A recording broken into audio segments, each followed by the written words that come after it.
Louis Armstrong stopped singing in the middle of the stage, because he had seen the woman who had just entered through the back door of the hall, and she was the one person he hadn't seen in years. 1942, New York. The lights of the Cotton Club were shining bright. The hall was packed to capacity. Louis was enchanting his audience as always. But that night, everything was different. When Lucille Wilson walked through the door, Louis's hands began to tremble. What had happened between them? Why hadn't they spoken in years? Nobody knew. But Lucille didn't stop. She walked through the crowd, moved toward the backstage area, then began advancing toward the stage. Louis held the microphone but couldn't make a sound. Lucille climbed onto the stage, leaned toward Louis's ear, and whispered only 4 words. Those 4 words changed Louis Armstrong's life forever. So what did Lucille say? And why did those 4 words turn everything upside down? The answer reveals one of the most beautiful love stories in jazz history. A story of heartbreak, pride, forgiveness, and the kind of love that refuses to die no matter how hard you try to bury it. If this story has already captured your heart, please subscribe to our channel, because what you're about to discover will remind you that true love always finds its way back. But this story doesn't begin on that stage at the Cotton Club. It begins 6 months earlier, in the spring of 1941, when Louis Armstrong first laid eyes on Lucille Wilson and felt something he hadn't felt in years: hope. Louis was 40 years old, already a legend in the jazz world, already famous across America and Europe, already the most recognizable trumpet player on the planet. But his personal life was a disaster. He had been married 3 times before, and each marriage had ended in pain and disappointment. His first wife, Daisy Parker, had been violent and unstable. Their marriage ended after she attacked him with a razor blade. His second wife, Lil Hardin, had been his musical partner and mentor, but success and ego had driven them apart. His third wife, Alpha Smith, had been a mistake from the beginning, a beautiful woman who loved his fame more than she loved him. By 1941, Louis had given up on love entirely. He believed he was meant to be alone, meant to give all his passion to music and nothing to romance. Then he saw Lucille Wilson dancing at the Cotton Club, and everything changed. Lucille was a chorus girl, one of the famous Cotton Club dancers whose beauty and grace drew audiences from across New York. She was 27 years old, stunningly beautiful, with an elegance that set her apart from the other performers. But what caught Louis's attention wasn't her beauty, it was her independence. Lucille wasn't impressed by fame or money.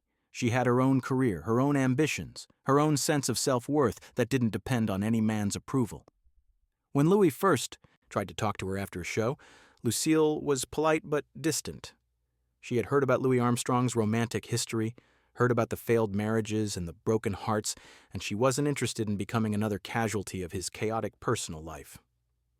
The information in this video is compiled from documented interviews, archival news, books, and historical reports. For narrative purposes, some parts are dramatized and may not represent 100% factual accuracy. We also use AI-assisted visuals and AI narration for cinematic reconstruction. The use of AI does not mean the story is fake. It is a storytelling tool. Our goal is to recreate the spirit of that era as faithfully as possible. Enjoy watching. Louis was not used to rejection. Women had been throwing themselves at him since he became famous, eager to be associated with the great Satchmo, eager to share in his glamour and success. But Lucille's indifference only made Louis more determined. He began showing up at the Cotton Club every night, not to perform but to watch her dance. He sent flowers to her dressing room. She returned them. He wrote her letters expressing his admiration. She didn't respond. He asked mutual friends to introduce them properly. She declined. For 3 months, Louis Armstrong pursued Lucille Wilson with a persistence that surprised everyone who knew him. And for 3 months, Lucille kept her distance. What finally broke through Lucille's defenses wasn't Louis's fame or his persistence. It was his kindness. One night after a performance, Lucille learned that her mother in Queens had fallen ill and needed to be taken to the hospital immediately. Lucille was frantic, but she had no car and no money for a taxi that could get her there quickly. Louis, who had been watching from his usual spot near the bar, overheard her distress and immediately offered his help. He drove her to Queens himself, waited at the hospital for 4 hours while the doctors examined her mother. then drove Lucille home and made sure she had everything she needed before leaving. He didn't ask for anything in return, didn't use the situation to advance his romantic interests, didn't even mention his feelings for her. He simply helped because she needed help, and that simple act of genuine kindness changed how Lucille saw him. Have you ever had someone's true character revealed through a small act of kindness? Share your experience in the comments. After that night, Lucille began to see Louis differently.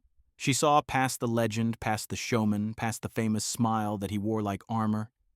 She saw a man who had grown up in desperate poverty in New Orleans, who had lost his mother young, who had been abandoned by his father, who had built himself into something extraordinary through talent and determination, but who remained, at his core, a lonely person searching for genuine connection.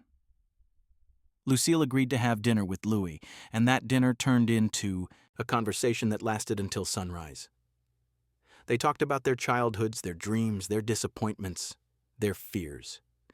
Louis told her things he had never told anyone, about the pain of his failed marriages, about the loneliness that fame couldn't cure, about his desperate hope that somewhere in the world there was someone who could love him for who he really was, rather than what he represented. By the summer of 1941, Louis and Lucille were deeply in love. They spent every moment they could together, stealing time between performances, building a relationship that felt different from anything Louis had experienced before. Lucille wasn't interested in his money or his fame. She had her own career, her own income, her own identity that existed independent of him. What she wanted from Louis was something much simpler and much more profound. She wanted him to be present, to be honest, to be the man she had glimpsed that night when he drove her to the hospital without expecting anything in return. And for several beautiful months, Louis was exactly that man.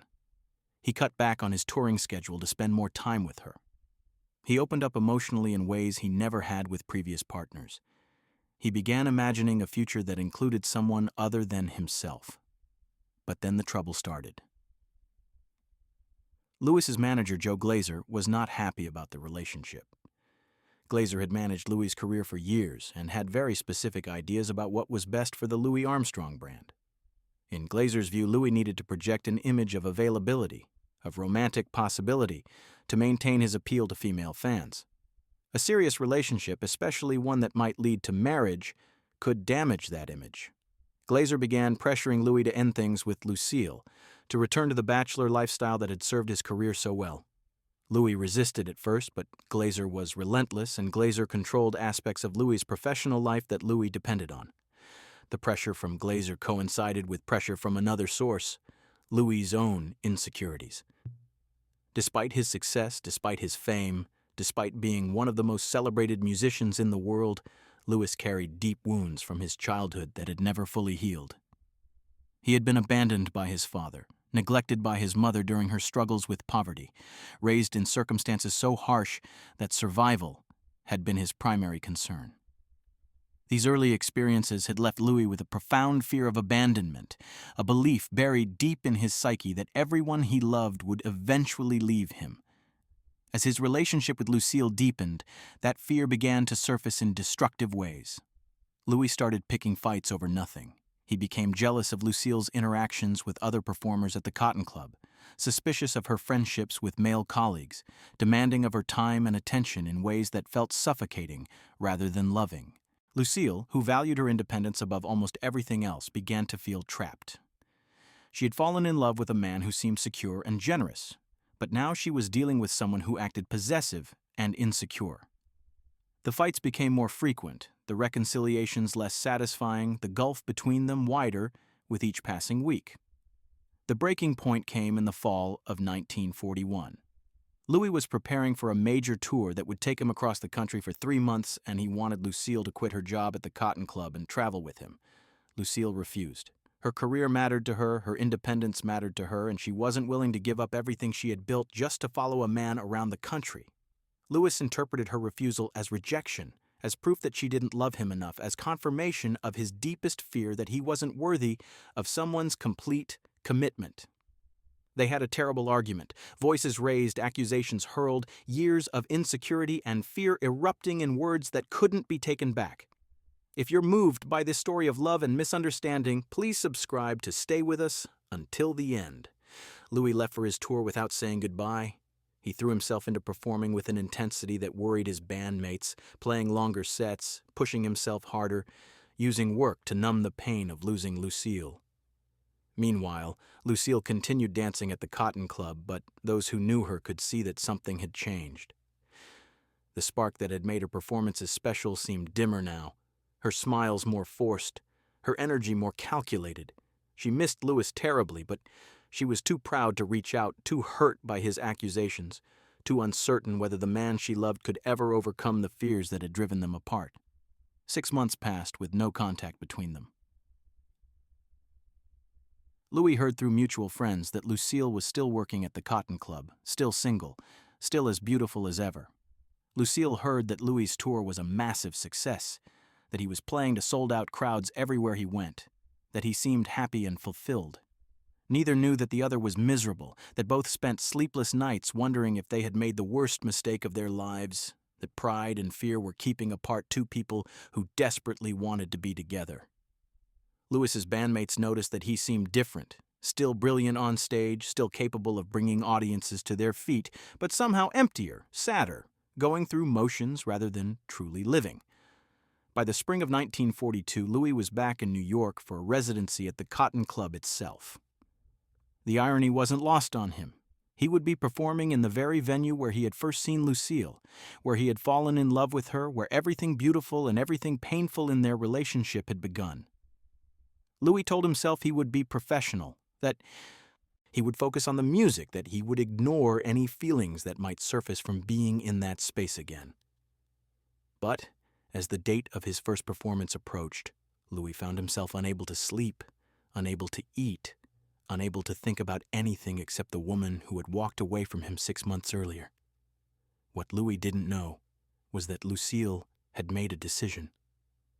After months of heartbreak, months of replaying their arguments in her mind, months of wondering if she should have handled things differently, Lucille had arrived at a conclusion that changed everything. She realized that her pride had cost her the love of her life. Yes, Louis had been insecure and jealous.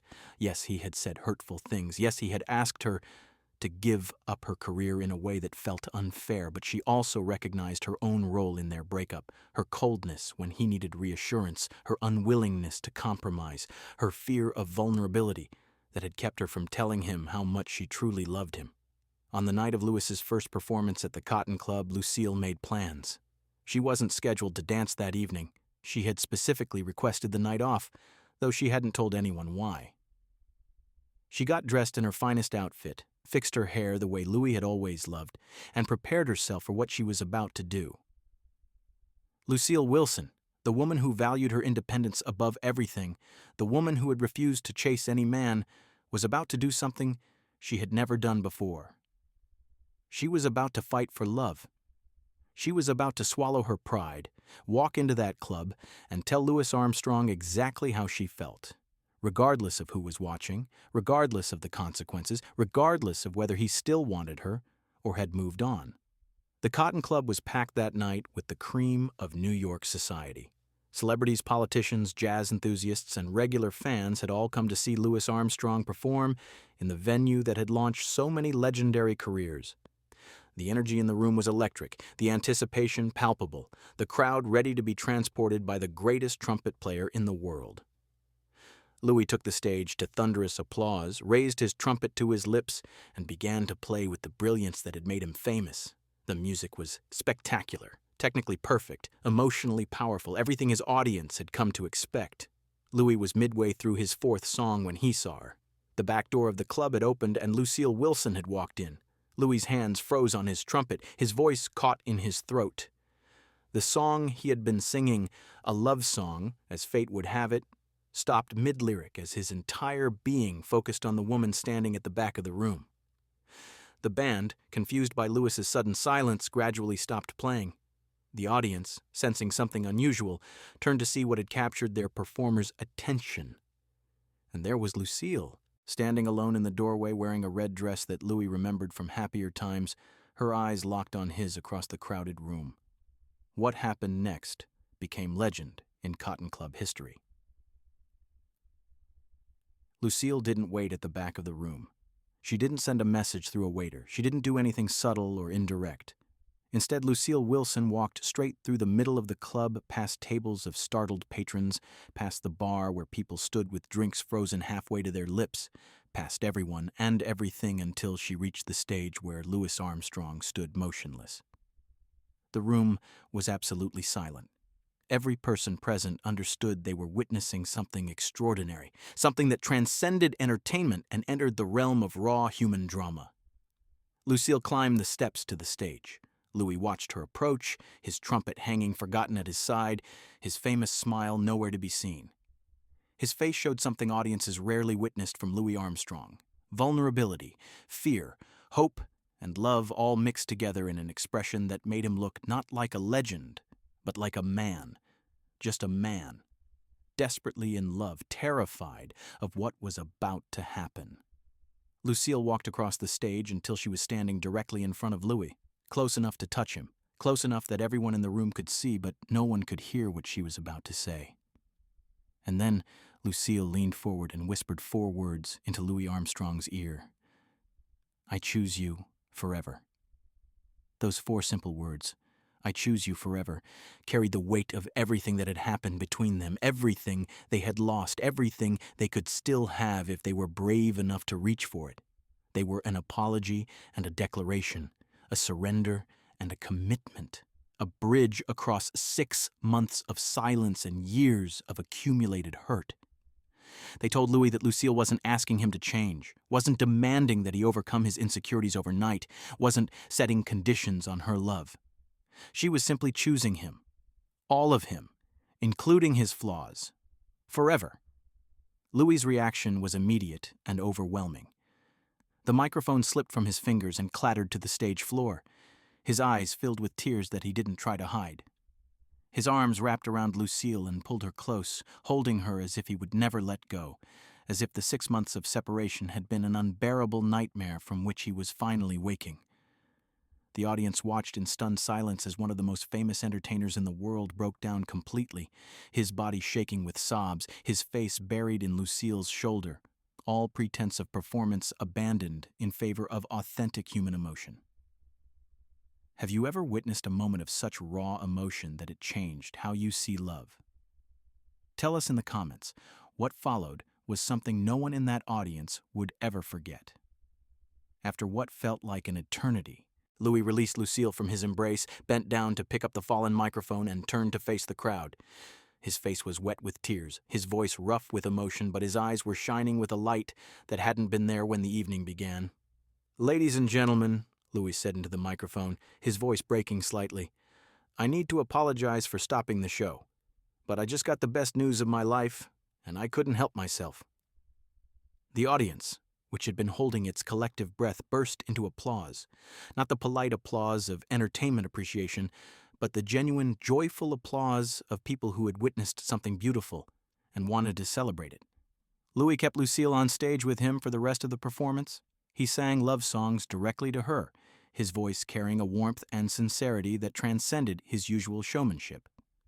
He told the audience their story, how they had met, how they had fallen in love, how they had let pride and fear drive them apart, and how Lucille had just saved everything by being brave enough to fight for their future.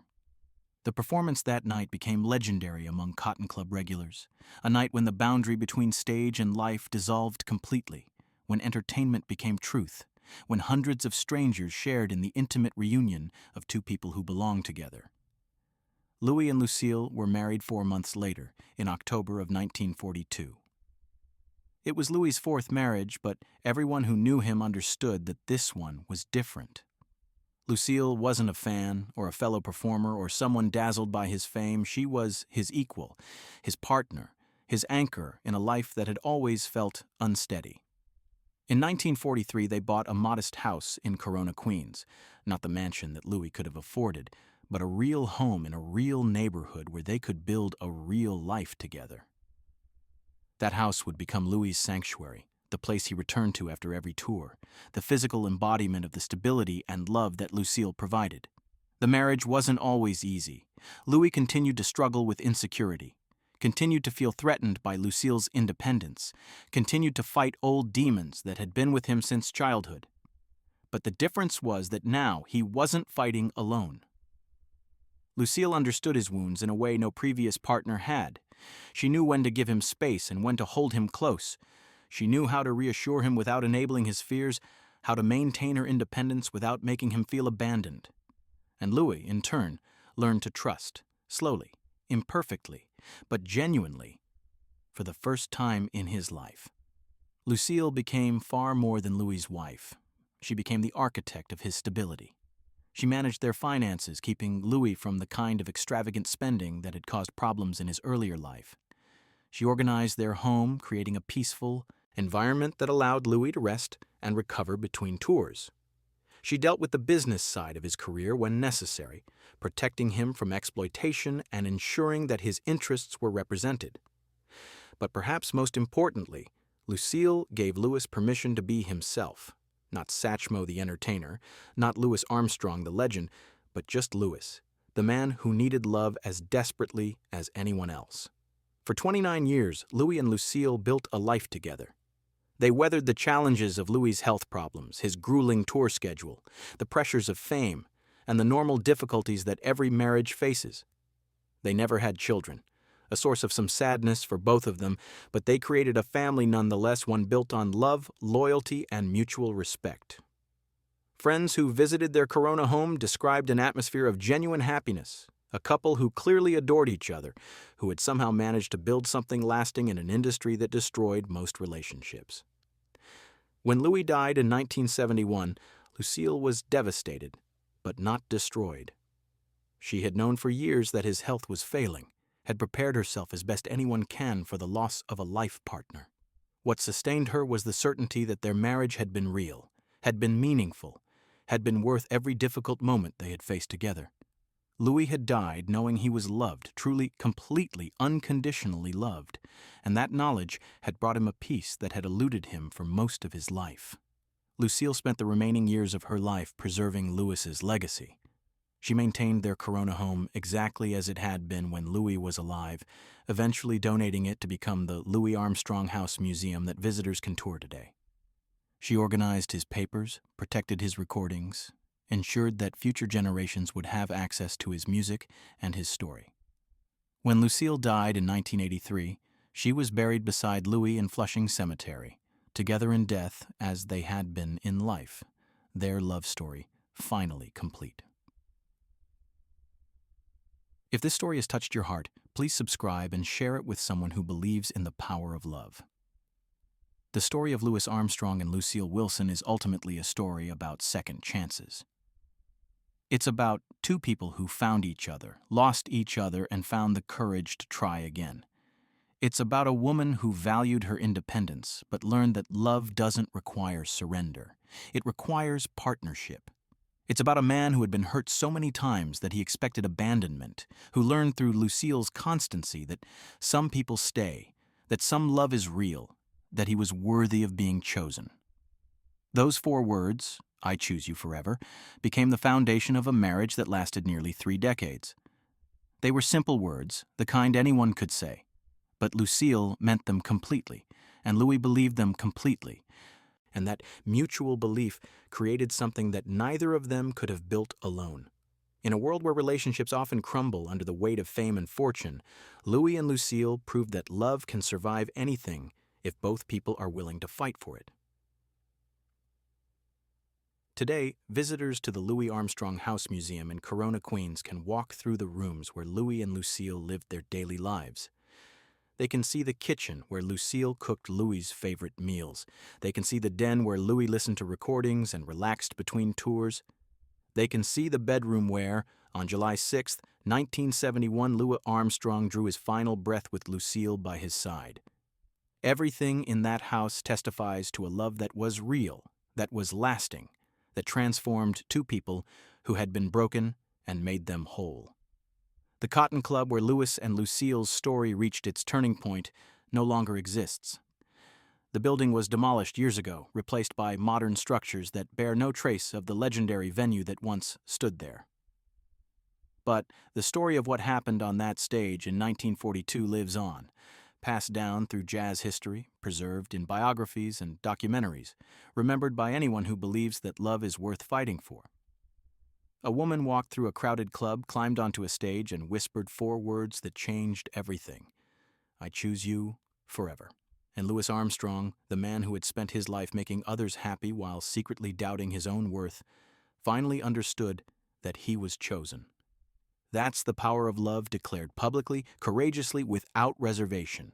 That's what happens when someone decides that pride matters less than connection, that fear is not a good enough reason to let go of something precious, that forever is a promise worth making, even when you can't guarantee you'll be able to keep it. Lucille Wilson made that promise on a stage in front of hundreds of strangers, and she kept it for 29 years until death separated them. And even then, the separation was temporary, because some loves are so real that they transcend even mortality. Louis Armstrong gave the world his music, the trumpet playing that revolutionized jazz, the voice that made millions smile, the songs that continue to bring joy more than 50 years after his death. But Lucille Wilson gave Louis Armstrong something he needed even more than he needed audiences or applause. She gave him a home. She gave him stability. She gave him the certainty that someone saw the real him, loved the real him, chose the real him. 4 words whispered on a stage in 1942. I choose you forever. 29 years of marriage that proved those words were true. A legacy of love that continues to inspire everyone who hears this story. And the reminder, relevant today as it was then, that the bravest thing any of us can do is tell someone we love them, not in private, not in safety, but openly, vulnerably, with everything on the line. That's what Lucille did. That's what love requires, and that's why their story still matters.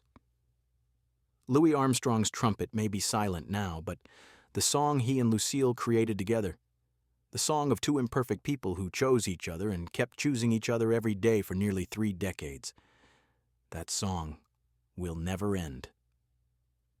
It plays on in the museum that preserves their home, in the stories that preserve their memory, in the hearts of everyone who believes that love is real and that second chances are possible. Lucille whispered 4 words, and Louis believed them. And because he believed them, he finally found what he had been searching for his entire life: home.